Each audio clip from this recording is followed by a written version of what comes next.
thousands of Africans have been killed by war, natural disaster.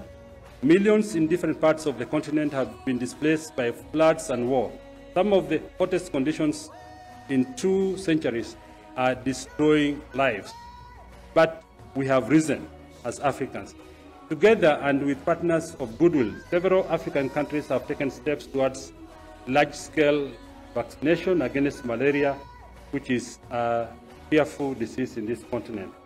As drought and other environmental conditions ravage livelihoods, countries like Rwanda have built ambitious irrigation projects, and Botswana is aiming to build one of the biggest irrigation schemes to transport 595 million cubic meters of water in a year from the Chobe-Zambezi River through about 1,250 kilometers of pipeline to its arid southern region.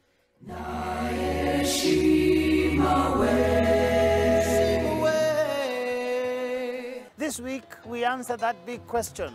Is there a connection between global pandemics and conflicts in distant lands on the one hand, and the prices of food in the store or market near you?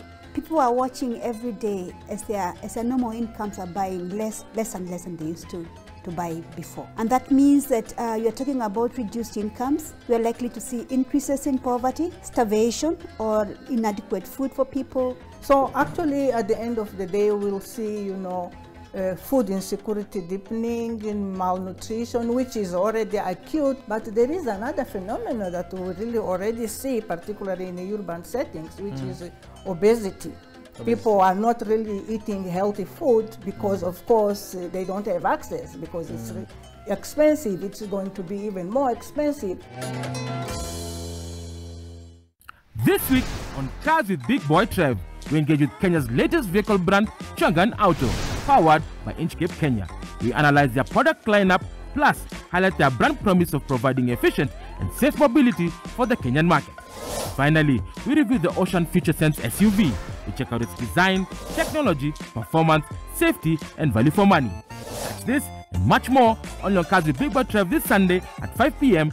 only on NTV, in association with Changan Auto, powered by Inchcape Kenya. Reach your audience instantly and make a lasting impression with Nation Sema. Affordable SMS at 0.3 Kenya shillings. Own sender ID for 10,000 Kenya shillings plus 10,000 free SMS. To sign up, please call 0790 111 111 or email us on nationsema@ke.nationmedia.com. Working for me takes loyalty. Try me. I'm willing to do anything. You mean even murder? I'm just kidding. I want you to look into something. As long as my heart is beating, it is yours alone. And I promise you that I'll do my best for me to regain my memory. Then the truth can finally set you free. If you really are Anavita, then I need to protect you from Celestina. I need to get out of here. By the way, I spoke to my psychiatrist. He's coming by later to do memory exercises with me to help me remember the day of the tragedy. If you're not yet ready, you really don't have to force yourself. Regaining my memory is the only way to prove to you that I wasn't the one who killed your mother. Secrets of El Paraíso. How do you keep your toilets clean? I use normal detergent and bleach for washing. The detergent and bleach cleanless can leave behind yellowness, rust, and germs. Harpic's 10 times better cleaning compared to regular detergents and bleach, and kills 99.9% illness-causing germs in your toilet, including the COVID-19 virus. This year, 1,000 top KCPE exam performance from needy backgrounds received their Wings to Fly scholarships for their secondary education. The 2024 program, sponsored by Equity Bank and German Cooperation through KfW, is administered by Equity Group Foundation. Watch the Wings to Fly feature this Wednesday, 17th January on NTV at 6:40 p.m. Educate, empower, lead, the triad to success. Let's take a trip. A trip across the vibrant Mombasa city.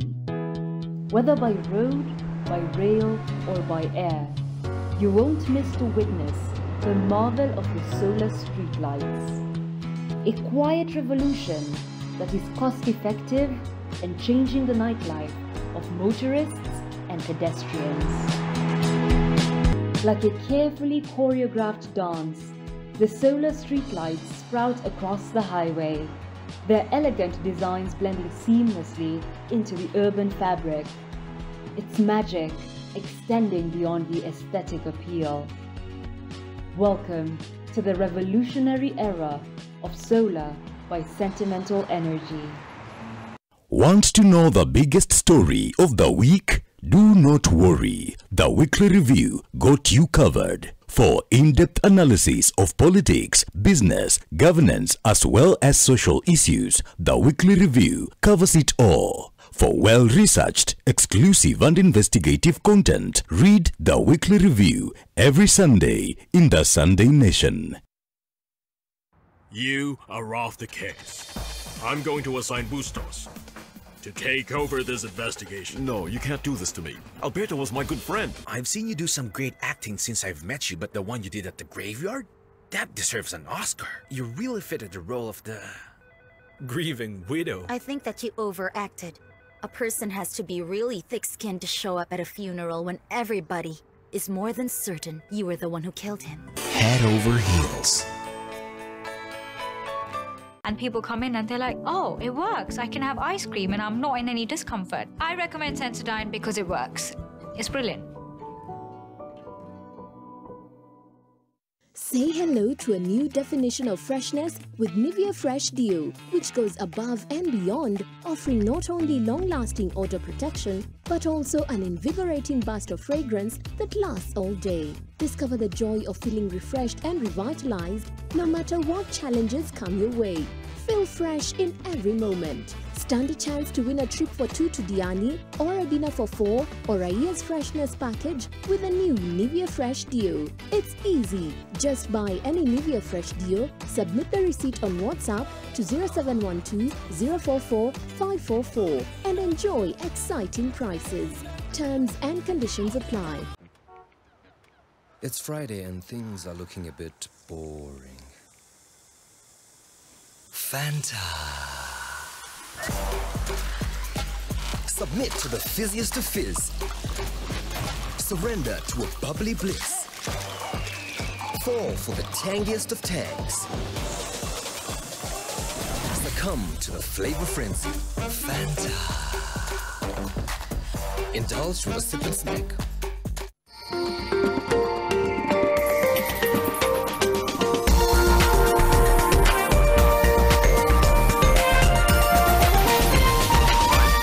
This is NTV.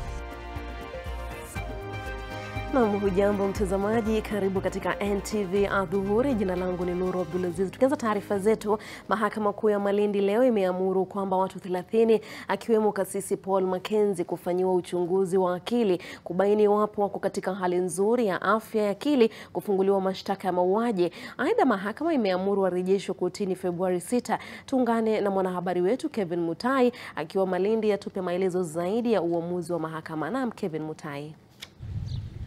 Naam, shukran Nur. Washukiwa hao katika maafa ya halaiki kule Shakahola wakiongozwa na Paul Mackenzie pamoja na washukiwa wenza 30 waliweza kufika katika mahakama kuu hapa mjini Malindi ili kuweza kushtakiwa kuhusu madai ya mashtaka ya mauaji katika maafa hayo kule Shakahola, ila tu mahakama imeweza kuipa upande wa mashtaka siku 14, hoja ambayo iliweza kuwasilishwa na mkuu aliyesimamia kesi hii kutoka kutoka ofisi ya ODPP ambaye anatambulika kama Mule ili kuweza kuchukua muda huu wa siku 14 kufanyiwa uchunguzi wa kiakili washukiwa wote 31 kabla ya kufunguliwa mashtaka rasmi ya mauaji. Vilevile upande wa mashtaka uliweza kuzua hoja wakisema kwamba wangependa kutumia muda huo wa wiki 2 ili kuweza kuthibitisha kwamba washukiwa wote wana mawakili ambao wataweza kuwasaidia katika kesi hii, ambapo inatarajiwa tarehe 6 mtazamaji mwezi ujao ambao ni mwezi wa Februari wataweza kufunguliwa rasmi mashtaka hayo ya mauaji. Upande wa mawakili wa washukiwa pia waliweza kuzua hoja na kupinga muda huo wa siku 14, ila tu jaji Mugure Dhande aliweza kukubaliana na upande wa mashtaka akiamrisha kwamba washukiwa hao ambao wataweza kuzuiliwa katika magereza mbalimbali ikiwemo Malindi, Kilifi na hata Shimo la Tewa kule Mombasa waweze kufanyia uchunguzi huo wa kiakili, na hata imebainika kwamba pia kutakuwa na mashtaka mengine ambayo washukiwa hao wataweza kukabiliana nayo ikiwemo hapo kesho kule mahakama ya Shanzu, ambapo watashtakiwa kwa madai ya ugaidi kabla kufikishwa katika mahakama ya Mombasa. Vilevile watashtakiwa na mauaji ya kukusudia ama manslaughter. Hata hivyo pia wataweza kukabiliwa na mashtaka kuhusu katili kwa watoto katika mahakama ya Tononoka kule Mombasa. Haya ni mahakama manne mtazamaji ambayo wataweza kuzamia kesi hii dhidi ya washukiwa hao, lakini kwa kifupi acha nikupe nafasi uweze kumsikiza jaji Mugure Dhande akiweza kutoa agizo lake hapa mahakamani Malindi. I direct that 1, all accused persons do undergo psychiatric assessment to ascertain their fitness to take plea. 2, medical attention and care to be availed to the 4th accused person and any other accused person who is unwell at the prison at which they are held. 3, application for bond is deferred until all accused persons have taken plea. And finally, mention on the 6th of February 2024 for plea taking.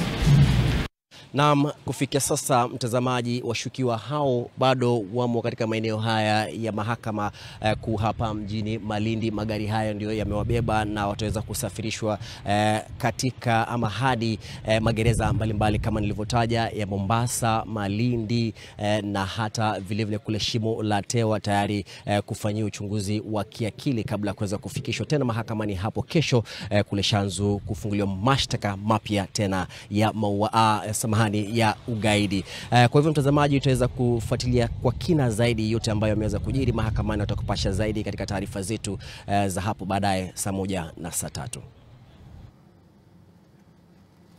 Na shukran sana Kevin Mutai kwa maelezo hayo. Mtazamaji, kwa taarifa zaidi usikose kutazama mwendo wa saa 1 na saa 3. Taarifa hiyo itakuwa inapokelewa vilivyo na Kevin Mutai. Na tukisonga mbele, gavana wa Meru Kawira Mwangaza ametoa wito kwa viongozi wote hasa kuanzia ngazi ya taifa kuweka tofauti zao kando na kufanya kazi kwa ajili ya wakazi wa Meru. Haya yanajiri huku hali ya joto ya kisiasa Meru ikiendelea kuwa juu kufuatia kifo cha mwanablogu Daniel Muthiani Bernard Elias Sniper. Mnamo Jumapili, mumewe Kawira pamoja na dadake waliandikisha taarifa katika idara ya upelelezi. Haya kijiri, madiwani wa chama cha UDA wa bunge la kaunti ya Meru wameitwa katika mkutano wa dharura kutoka kwa viongozi wa chama hicho kupitia kwa katibu mkuu wao wa kitaifa Cleophas Malala. Katika barua iliyotumwa kupitia kwa kinara wa wengi inalenga kuhutubia uongozi katika bunge la kaunti ya Meru. Mkutano huo utakaofanyika katika makao makuu ya chama siku ya Alhamisi tarehe 18 utahudhuriwa na ma-MCAs wote 21 wa UDA. Yes. Na vita yetu ambayo nataka kila kiongozi ashikilie na anze hiyo vita ni vita ya kupigana na umaskini. Hizi vita zingine zote ni za bure. Kuharibiana majina ni kwa bure. Kusukumana hapa na hapa ni kwa bure. Tuko na opportunity ambayo Mungu ametupatia ya kupigana vita vya umaskini huku mashinani na kwingine ambapo huko katika Meru yetu. Na mtazamaji, tukielekea kaunti ya Kirinyaga katika eneo la Sagana, kaunti hiyo, wakazi wameshangazwa na ongezeko la visa vya wizi wa misalaba katika makaburi ya eneo hilo. Zaidi ya hayo, wakazi wanasema wezi hao wanaiba misalaba hasa ya chuma na kuacha iliyoundwa kwa mbao. Misalaba ya makaburi ya wakongwe imekuwa ikibwa kwa muda wa mwaka mmoja sasa na wezi wasiojulikana. Dan Kauna anatuletea taarifa hii. Kaburi la makazi ya wakongwe ya St. Mary's huko Sagana Zaidi ya misalaba 40 iliyokuwa imewekwa kwenye makaburini ya wafu imeibwa. Ni kisa kinachowashangaza wakazi ikizingatiwa kwamba majina ya wafu yamechongwa kwenye misalaba hiyo. Siku moja tulienda shamba, tuliona msalaba mzima. So tunafikiria nani anabeba hiyo msalaba. Tumeandika jina na miaka, kila kitu. Tujue kila mtu wapi wameshika. Hiyo hata ilikuwa misalaba wameimba, na pia nyuma yangu kulikuwa na ingine, na hiyo waliimba pia. Wameduwazwa zaidi na ujanja wa wezi, kwani wanaiba misalaba iliyotengenezwa kwa vyuma pekee na kuacha ile ambao hawashughuliki. Hata ukiangalia bwana mridhi unaona iko ile tuliweka ambao, na tulikuwa tukiweka hiyo ya chuma ili tuwe tunajua hapa ni nani amezikwa na alizikwa lini. Wizi huu wa mara kwa mara uliwalazimu wawe wabunifu na kuibuka na mbinu ya kipekee kuisitiri misalaba makaburini. Ambayo hakuwa ameimbia, sasa tulikusanya yote hapa tukaweka cement ili ishikilie. Lakini wezi pia hawakukubali kushindwa, kwani biashara hiyo inaonekana kunoga mno. Wameikunjia, ukiangalia kuna nafasi hapa hakuna. Hii yote wameimba. Ni hali sasa iliyogeuka mchezo wa paka na panya, kwani kila wanapomzika mfu yupo mwizi wa kumbebea msalaba wake. Dan Kauna, NTV.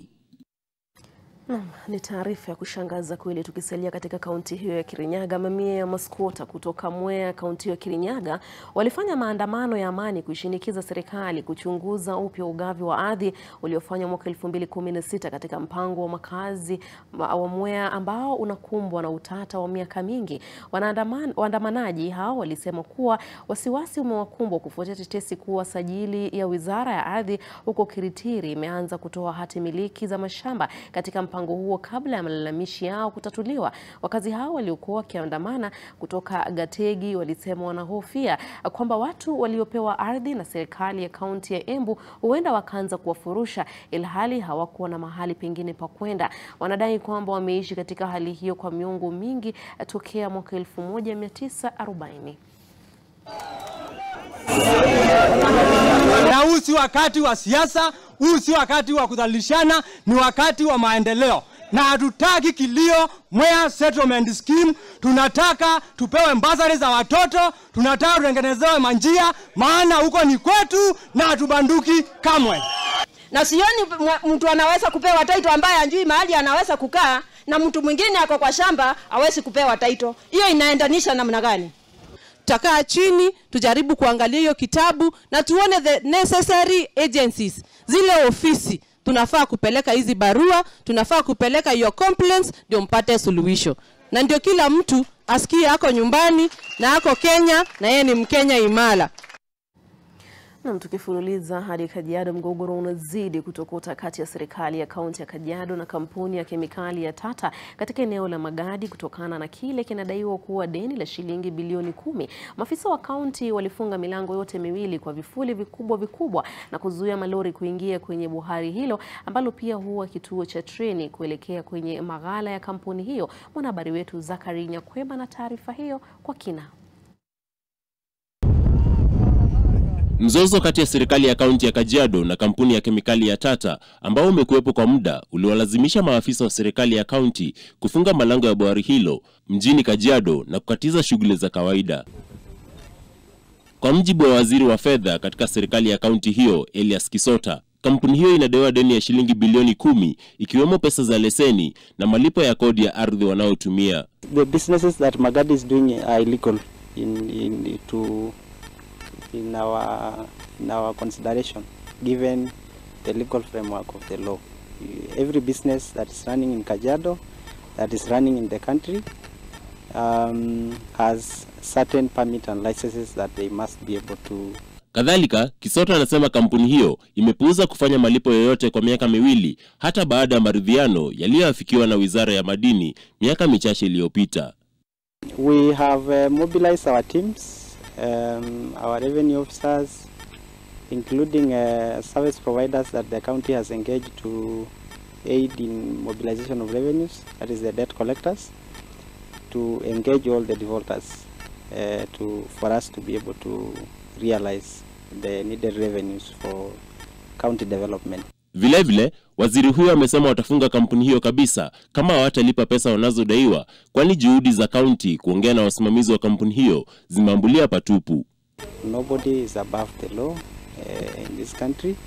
Every other business is complying, including the small businesses that are even struggling to meet the obligation of the law.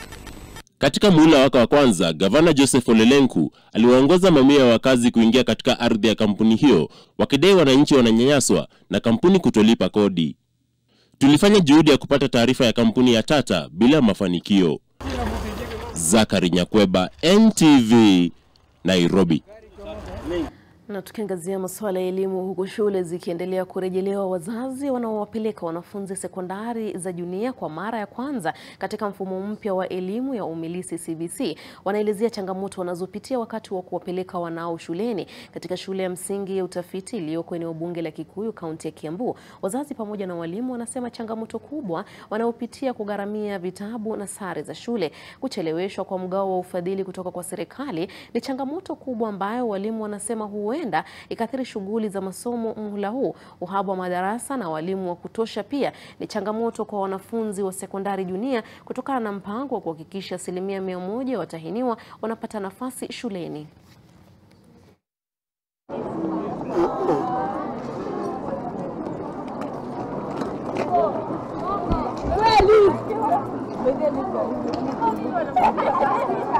Ningependa kama ni upande wa vitabu, at least wahakikishe watoto wako na vitabu za kutosha, walimu wa kutosha, ili watoto wasome bila shida yoyote. Mambo ya uniform ziko juu sana. Kununua hizo vitu na kugharimu pesa nyingi. Hiyo ndio changamoto tuko nayo. We need more infrastructure, we need more classes. We need maybe laboratories, maybe we need labs. Maybe let me say that for now what we require is the facilities now, because the textbooks are there, and we will be able to work with the textbooks that we have that has been delivered to our schools. The challenges on the government capitation. They need to give us the capitation in good time, and also release what is expected of them at the right time. For example, so we have a great number that is joining the school, and some of these big numbers are coming from the private schools, and the private schools are not taken care of within the government. That is the capitation. So you find like now I have an increase of 60 learners compared to the 190 that I had last year in grade 6.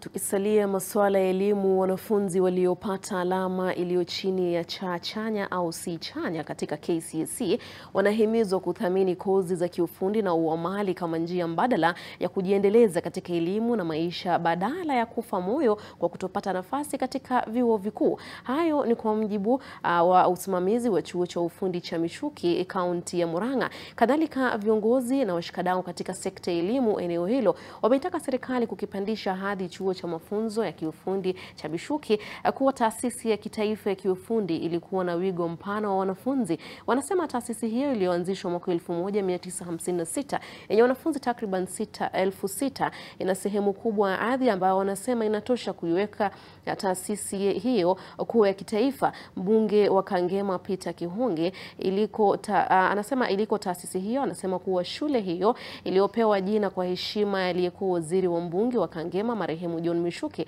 inastahili hadhi ya juu zaidi iwapo shule hiyo inayofunza kozi ya vyeti na diploma itapandishwa hadhi. Itakuwa taasisi ya kwanza ya kitaifa ya mafunzo ya kiufundi na uamali Murang'a. Zimeanza za debate, they have been mentored or they have been at Mishuki Technical Institute. We are looking forward ikuwe a national polytechnic for this county, but not for this county, even this region, because hata hii our neighbors, the constituency ya Nyeri hapa, some of them they have been at Mishuki Technical. Kwa hivyo bwana CS tukiomba jaribu kubuka Mishuki so that you can elevate it to the national level. Sasa tunajua ikiwa elevated iwe national polytechnic itakuwa ikiimpact hiyo area ya Kangema hata zaidi.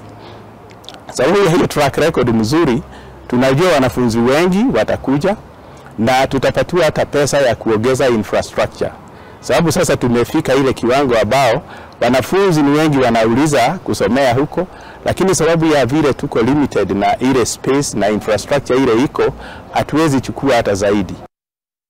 Tukiachana na hayo, wadau kutoka eneo la Luo Nyanza ambao wanaegemea mrengo wa Kenya Kwanza wamewakashifu baadhi ya viongozi kutoka chama cha ODM kwa kutoa matamshi ya uchochezi ambayo huenda yakawagawanya wakazi wa Nyanza kisiasa, wakiongozwa na aliyekuwa gavana wa hapa Nairobi Evans Kidero. Wadau hao wamesema wako tayari kuitetea serikali kwa vyovyote vile kuhakikisha inatekeleza ajenda za maendeleo kwa wananchi eneo la Nyanza pasipo na vikwazo vya kisiasa. Aidha, wasomi hao wamemtaka kinara wa Azimio Raila Odinga kuwadhibiti wanasiasa katika chama cha ODM ili kuzuia visa vya vurugu ilivyoshuhudiwa kule Migori katika matanga ya mbunge wa zamani wa ODM.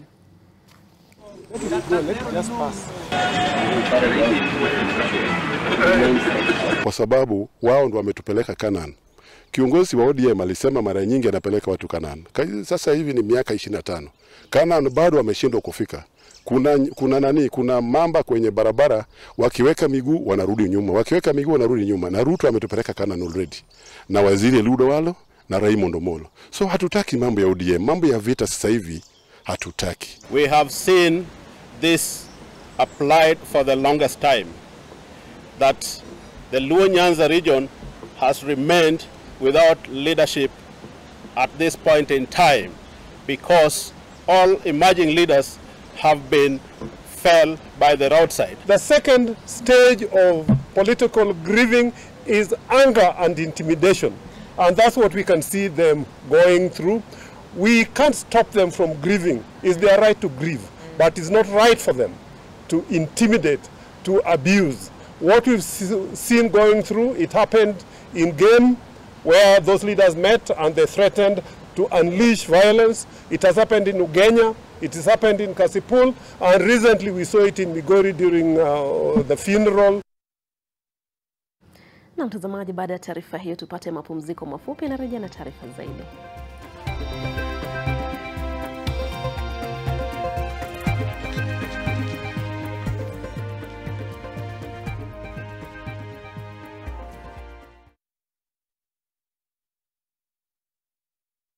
The Ministry of Water, Sanitation and Irrigation, Water Sector Trust Fund, the Council of Governors and other collaborating institutions welcome you to the Water and Sanitation Investors Conference at KICC, Nairobi, Kenya from 6th to 8th March 2024. The theme of the conference is Accelerating Investments for Sustainable Access to Water and Sanitations for All. To participate in the conference, visit www.wasic-invest.ke. See you there.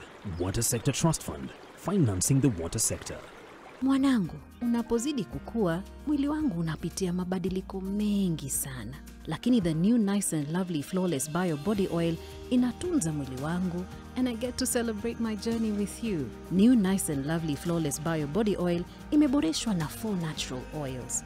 Kupunguza the appearance of stretch marks, even skin tone, na kuimprove skin firmness. Flawless is a feeling. 9 out of 10 Kenyan women agree it worked for them.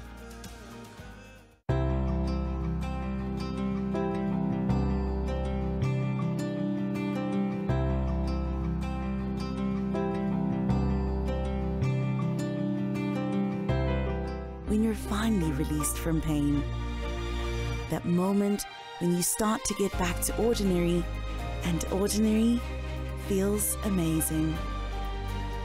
Whatever pain you're going through, release starts here. You are off the case.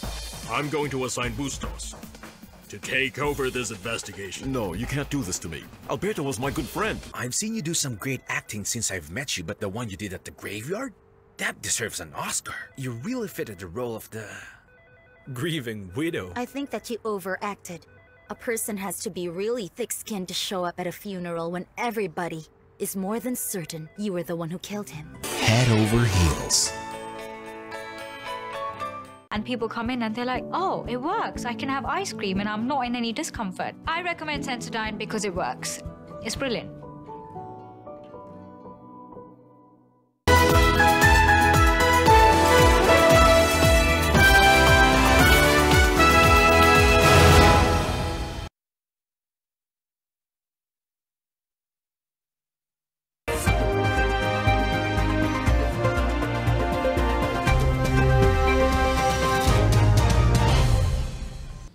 Naam, karibu tena na shukran kwa kuendelea kutazama taarifa za NTV adhuhuri. Mbunge wa Mumias Mashariki Peter Salasia anayekabiliwa na mashtaka ya kumnyaka Kofi diwani kwenye hafla ya mazishi atajua hatima yake baadaye hii leo baada ya kuomba achiliwe kwa dhamana. Salasia alifikishwa mbele ya hakimu wa mahakama ya Mumias Masela Onyango ambako alikanusha madai ya kumpiga MCA wa wadi ya Makunga Isongo Malaha Peter Walunya. Mawakili wa mwakilishi wadi huyo wamemuomba hakimu huyo kutomwachilia mbunge huyo kwa dhamana, wakidai usalama wa mlalamishi kwenye kesi hiyo ni wa kutilia shaka. Lakini wakili wa Salasia Maloba Hamaton alipinga ombi hilo. Hakimu kwenye kesi hiyo atatoa uamuzi wa dhamana leo alasiri.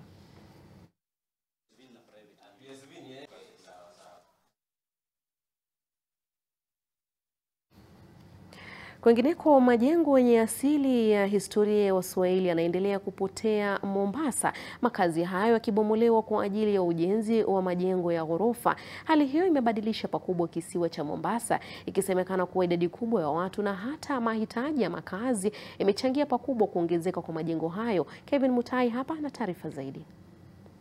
Sura ya mji wa Mombasa inaendelea kubadilika kila uchao kufuatia ujenzi wa majengo marefu kisiwani kama vile mitaa ya Majengo, Chuda, Kizingo na hata sehemu tofauti katikati mwa jiji. Mombasa is the second largest city in Kenya.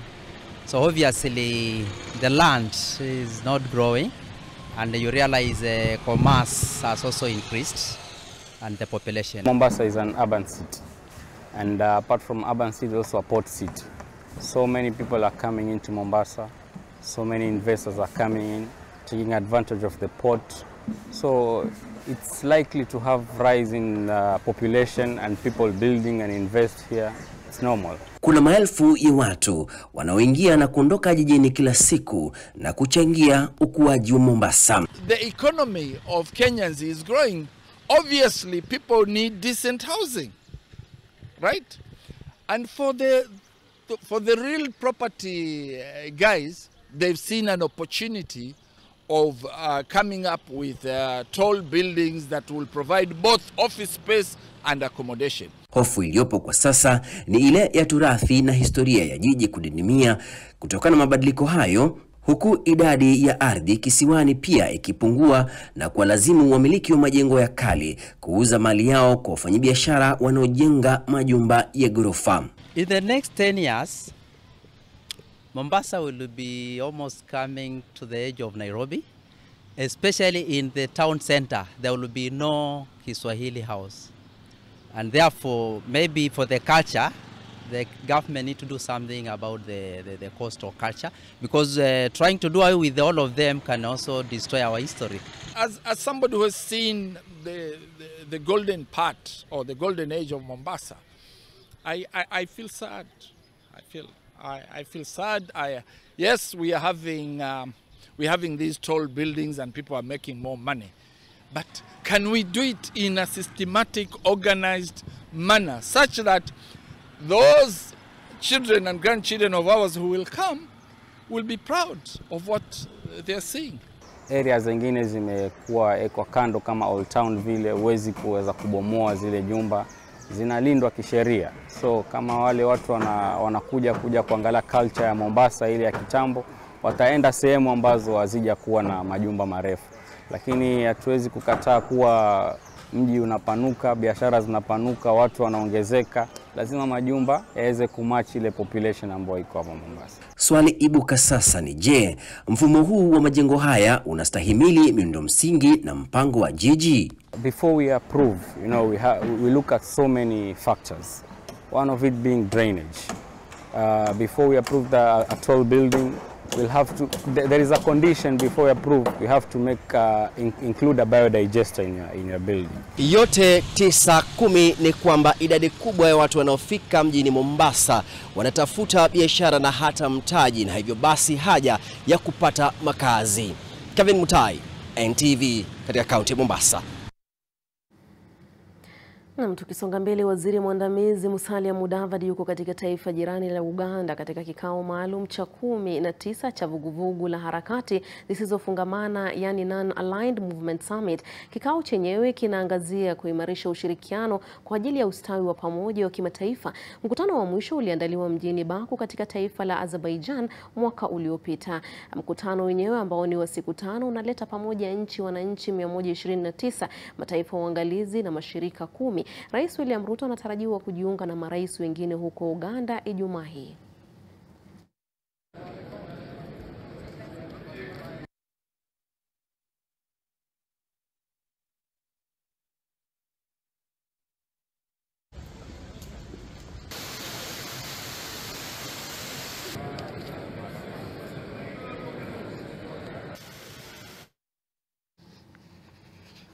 Kuna zaidi ya simu murua dijitali milioni 450 barani Afrika na zaidi ya milioni 250 kutumia data nyingi zaidi kutazama mchezo wa kandanda kuliko huduma nyinginezo za interneti, kulingana na data kutoka kampuni inayotangaza kote Afrika kwa kutumia mawimbi ya satellite na dijitali ya MultiChoice kupitia DSTV. Idadi kubwa ya wateja wake wa mtandao wa huduma za filamu na vipindi vinginevyo vya runinga ya Showmax unatumiwa zaidi kutazama soka katika nchi za Afrika, hasa Kenya. Huduma hiyo sasa imetolewa zaidi kupitia simu za rununu kuwezesha watu Kenya kutazama wanachothamini bila kutegemea kiwambo cha televisheni.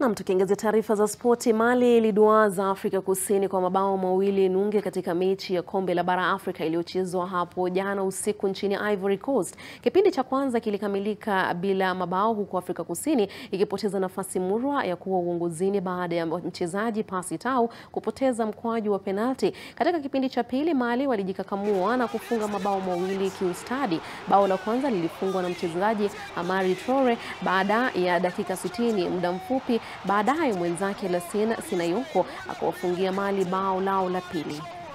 5 minutes to avoid the dread of the second game on a back foot. That's the stunning effect here as the ball is brought into the box area. Chance! And it's double the tally! Lassina Sinayoko blisters his way through the defense. Well, that first goal sucked the energy out of that defense.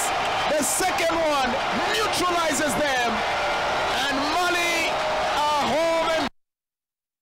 Namibia iliandikisha historia katika mashindano ya kombe la bara Afrika baada ya kuwanyuka Tunisia kwa bao 1 bila jibu. Huu ndio ulikuwa ushindi wao wa kwanza katika mashindano hayo ya kombe la bara Afrika, hasa dhidi ya wapinzani wao kutoka Afrika Kaskazini ambao wana sifa tele. Bao la shindi lilitiwa kimiani na mchezaji Dion Hoto kupitia tobwe la